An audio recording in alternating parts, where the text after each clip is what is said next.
రమ్మన్నారంటే ఇక్కడ ఉన్నారంట, మేము మాట్లాడి వస్తాం కూర్చొని నేను పోయి అప్పటి వరకు ఎందుకంటే మీరు ఆ పాత్ర మీరు తీసుకుంటే ఇక్కడ మీరు ఎవరు కంట్రోల్ చేయలేదు. ఇక్కడే ఉండి మన డిమాండ్స్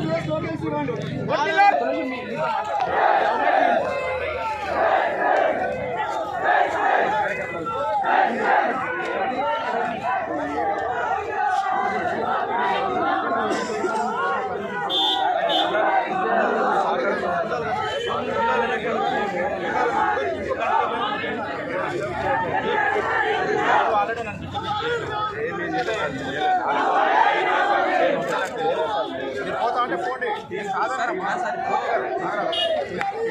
మీరు పోతాం మేము చేస్తామంటే చేయండి.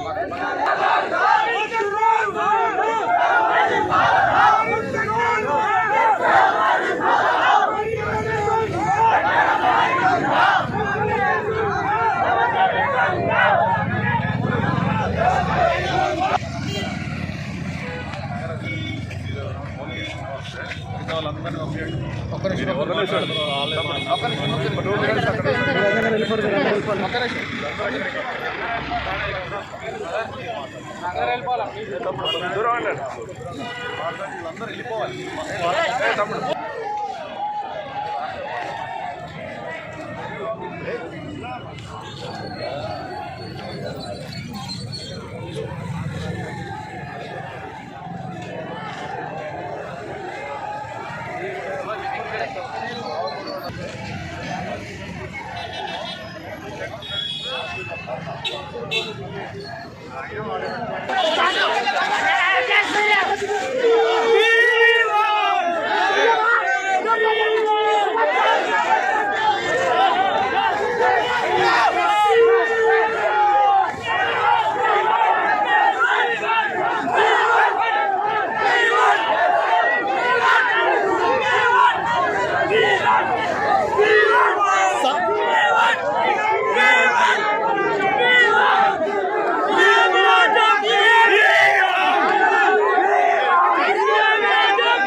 మీడియా పద్ధతి పోలీస్ పద్ధతి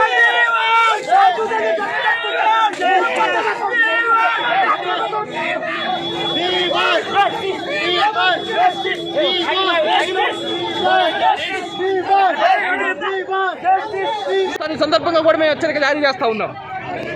ఒకవేళ ప్రభుత్వం పట్టించుకోకపోతే మీరు ఏం చేస్తారు? మళ్ళీ ఖచ్చితంగా మేము ఆందోళన పిలుపునిస్తాం. రేపు ఈ రాష్ట్రంలో మంత్రులు ఎమ్మెల్యేలు ఇళ్ళ ముట్టడి పిలుపునిస్తాం. ఎక్కడ కూడా వాళ్ళని మేము ఇచ్చేసే ప్రయత్నం కూడా చెయ్యం. అంటే ఈ రోజు పోలీసులు జులమంటారా? పోలీసులు ఈ రోజు అప్రజాస్వామ్యం వ్యవహరించారు. ఇది చాలా దుర్మార్గం. ఖచ్చితంగా పోలీసులు ప్రభుత్వం మధ్య వార్తగా ఉండాలి. సమస్యలు పరిష్కారం చేయాలి. నిర్బంధంగా అరెస్ట్ చేస్తే మాత్రం ఇది మేము ఖచ్చితంగా రేపు రాష్ట్ర వ్యాప్తంగా పిలుపునిస్తున్నాం. హైదరాబాద్ తెలంగాణ రాష్ట్రంలో అన్ని జిల్లాలు రేపు నిరసన కార్యక్రమాలు పిలుపునిస్తామని ఎక్కడి నుంచే రేపు రాష్ట్రం మొత్తం విద్యార్థులు రోడ్ల మీదకి వస్తారు. ఇది పోలీసుల జులుం అంటారా మీరు? ఖచ్చితంగా అండి, ఖచ్చితంగా. ఎందుకంటే మేము శాంతియుతంగా మాట్లాడుతున్న వాళ్ళతోని మాట్లాడుతుంటేనే ఈరోజు అరెస్ట్ చేసి తీసుకొని పోవడం అంటే అత్యంత దుర్మార్గం. పరిష్కరించాల్సింది పోయి పోలీసులు కూడా నిర్బంధంగా వ్యవహరిస్తూ ఉన్నారు. ఈ ప్రభుత్వం తక్షణమే చిత్తశుద్ధి ఉంటే ఎప్పటికైనా ఈ సమస్యలు పరిష్కారం చేయాలి. రాష్ట్రానికి విద్యాశాఖ మంత్రిని నియమించాలి. ఈ రాష్ట్రంలో సమస్యలు పరిష్కరించాలని ఎస్ఎఫ్ఐగా మేము ప్రభుత్వాన్ని డిమాండ్ చేస్తా ఉన్నాం.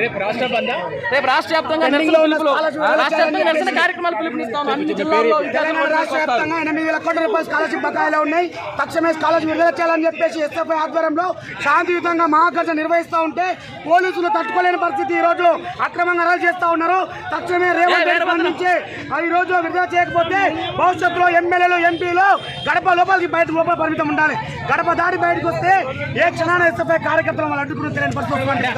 ఇంతకు ముందుకు ఈరోజు చాలా మంది విద్యార్థులు స్కాలర్షిప్లపై ఆధారపడి చదువుతూ ఉన్నారు.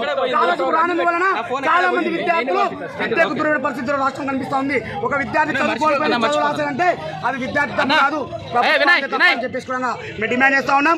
ట్రయల్ మాత్రమే రాష్ట్ర వ్యాప్తంగా ఆందోళన పిలుపునివ్వడం జరుగుతూ ఉంది. ఎమ్మెల్యేలు మంత్రులు ఇంటి ముట్టడికి పిలుపునివ్వడం జరుగుతూ ఉంది. ఐక్య కార్యాచరణ ప్రకటించి భవిష్యత్తులో పెద్ద ఎత్తున ఉద్యమానికి సిద్ధంగా ఉంటామని చెప్పేసి